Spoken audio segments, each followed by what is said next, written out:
In a bustling inn, the air buzzed with chatter as people swapped tales of their adventures and triumphs.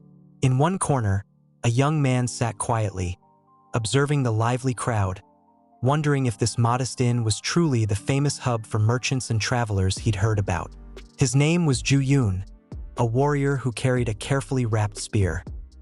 He felt a quiet relief at reaching this place safely and was even more pleased by the locals' kindness, whether it stemmed from genuine warmth or their assumption that he was a skilled fighter.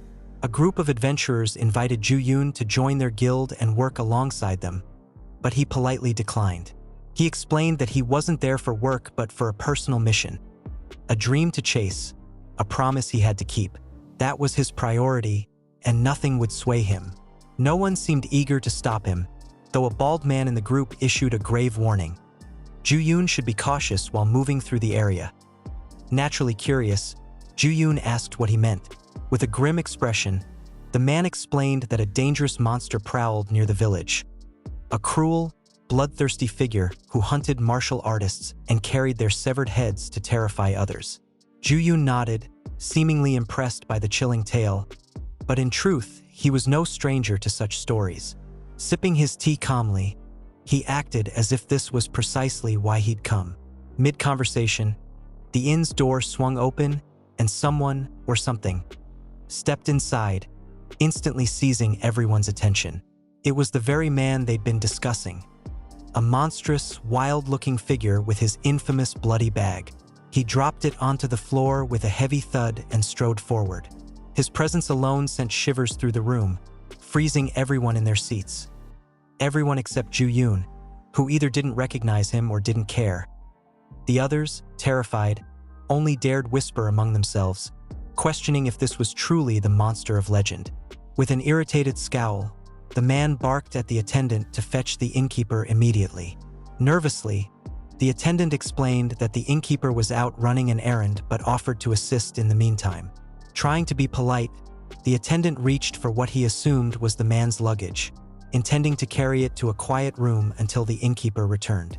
But as he glanced at the bag, he froze, realizing it wasn't luggage at all.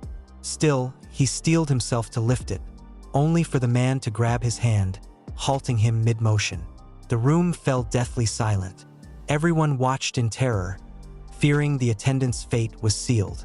With a chilling glare, the monstrous man declared loudly that the bag held his prey, and no one but him had the right to touch it. The attendant panicked, trembling uncontrollably, stammering out an apology for his disrespect. The unsettling scene sparked murmurs among the crowd, whispers that this man was every bit as ruthless as the rumors claimed. But before he could act further, the bag twitched, its movement catching his attention. His expression darkened as he turned toward it. In a voice that sent shivers down every spine, he muttered an apology to his prey, saying he regretted letting it suffer and would now end its misery.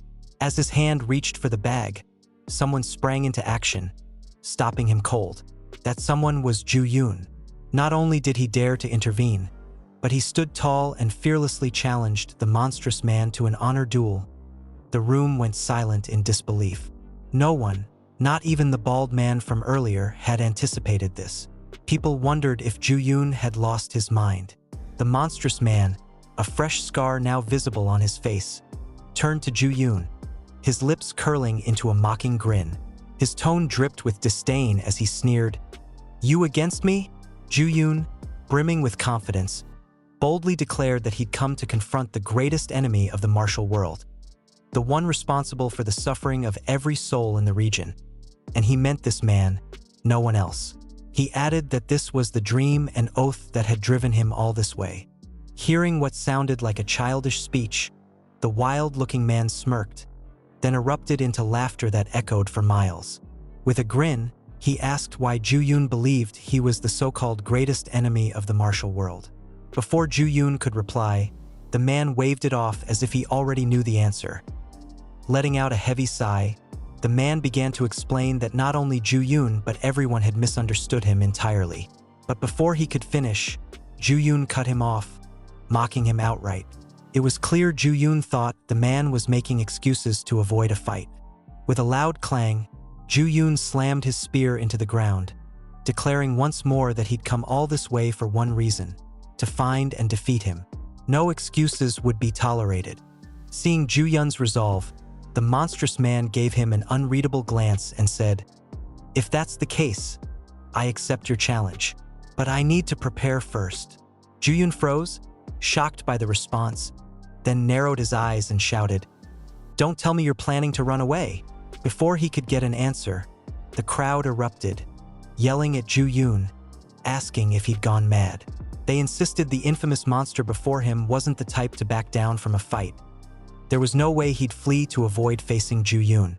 In their eyes, this ruthless man, who cared little whether his foes were rogues or saints and would do anything to win, had no reason to dodge a mere boy like him. The crowd tried to stop Ju Yun, voicing their concerns and practically begging him to reconsider. They were convinced he was walking into a death trap, that fighting this man was as good as suicide. But Ju Yun wouldn't budge. He'd sworn an oath, and no amount of warnings or fear could shake his resolve. He aimed to become the greatest in the world, and to do that, he had to defeat the most hated and feared figure around. Soon after, Ju Yun reluctantly agreed to give the man a short time to prepare. The monster disappeared into a room, ostensibly to get ready. At first, it seemed he might be plotting something for the duel, but that wasn't the case. This monstrous, cruel-looking man was, in fact, our protagonist, the servant boy who'd survived all those years ago. His name was Yule, and he wasn't preparing for a fight at all. Instead, he was desperately trying to buy time, searching for a way to escape without facing Ju Yun. He'd only come to the inn to sell his prey, not to stir trouble. That prey? A small boar he'd barely managed to hunt earlier, not the head of some martial artist as the rumors suggested. Yule wondered why he never got a chance to clear up the misunderstanding that painted him not just as a villain but as the martial world's greatest enemy. He knew better than anyone that he couldn't even tap into his inner power, a crippling flaw for a fighter in that era. At best, he was a third-rate warrior, the equivalent of an E-rank nobody. He couldn't help but think people judged him solely by his menacing appearance. Panicked by the mess he'd stumbled into, Yule racked his brain for a way to avoid dying in a duel with this relentless stranger. Ju Yun's reckless charge, sparked simply because Yule had kindly stopped the attendant from touching his dirty bag, made him realize just how dire his situation was. Yule didn't want to die so easily, especially not at the hands of some brash, good-looking warrior. He, too, had dreams and promises to keep, ones that had kept him alive all this time. And fate, with its twisted sense of timing, chose that moment to intervene. The girl Yule had been thinking of, Seol, entered the same village by chance. The commotion Ju Yun caused, shouting for the demon sword of chaos to face him, caught her attention. Having heard the rumors about this so-called demon, she decided to investigate. As she arrived, Seol gently tapped Ju Yun on the neck. When he turned to see who it was, his eyes widened in shock. She removed her hat, revealing her face, and asked if he was the one planning to fight the demon sword of chaos. Her striking red eyes, perfectly matched with her pink and silver hair, and her breathtaking figure left Ju Yun's heart racing, his face flushed, just like everyone else around them. Before he could respond, a man's voice broke the moment, exclaiming that she was the Lunar Sword, direct disciple of the former greatest martial artist. Say ha. Ju Yun couldn't help but assume she, like him, had come to take down the martial world's greatest enemy, the demon sword of chaos. Determined not to miss this chance to make a name for himself alongside her, he boldly proposed they team up, saying it would be an honor if she'd help him kill Yule, the infamous demon. Seol finally grasped what was happening and couldn't have been happier, not because of the duel or Ju Yun, but because she'd located her long-lost love after 15 years. She couldn't wait another second to see him. Her reaction baffled Ju Yun, who thought she was impressed by his bravery. He even began daydreaming that she'd chosen him as a partner, perhaps even romantically. As Seol started walking forward, Ju Yun suggested again that they join forces to defeat Yule and then form a powerful partnership to travel the world. Meanwhile, inside the inn, chaos reigned for Yule. Still unaware of the storm brewing outside, he was frantically trying to avoid the duel. He couldn't stop thinking that his best option was to report the situation to the authorities. Dueling was, after all, forbidden by law. Just as he resolved to do his duty as a citizen, the inn's wooden wall exploded, slashed apart by a sword in a dramatic entrance. Yul leapt to a corner, trembling as he sought cover. It was Ju-yoon, or so he thought. Seeing him, Yul screamed in terror, convinced his life was over before he could marry Seol. Crawling backward, he stammered excuses, saying he wasn't ready, that Ju-yoon should wait, that this was a private room he shouldn't enter. His panicked rambling halted when Seol stepped inside. "Finally, I found you," she said. Yul was speechless, either from seeing the love of his life or from realizing she was the one who'd made that dramatic entrance. In an instant, it clicked.